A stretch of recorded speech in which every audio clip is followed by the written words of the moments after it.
Concello e a directora xeral por acompañarnos en este acto, pero sobre todo aos nenos e as nenas que están hoxe estrenándose neste campamento aquí en Boiro.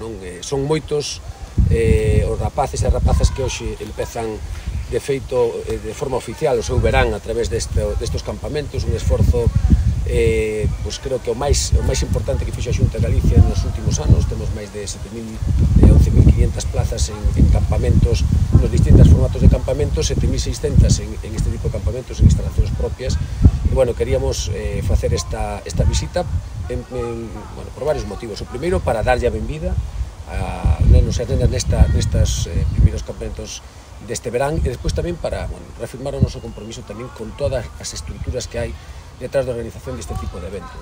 A veces non se ve todo o traballo que hai, pero hai un esforzo importante por manter estas instalacións públicas distribuídas en toda Galicia. Tamén hai moitísimo persoal técnico, hai moitísimo persoal de servicios, tanto o que a limpeza, a cociña, a atención aos propios nenos, para que teñan as mellores condicións, para que estén nas mellores situacións e poder realmente dedicarnos ao que realmente nos importa, que é que os fillos e as fillas das familias de Galicia disfruten dun verán, posiblemente do mellor verán das comunidades autónomas de España. Somos a comunidade autónoma que máis esforzo orzamentario fai, que máis plazas de campamentos saca durante todo o verán, e somos un exemplo a nivel nacional de políticas de xuventude. Neste caso, creo que temos os mellores equipos, temos as magníficas instalacións, como podemos comprobar hoxe aquí en Boiro, e, por lo tanto, estamos en condicións de garantizar un verán extraordinario para as familias galegas.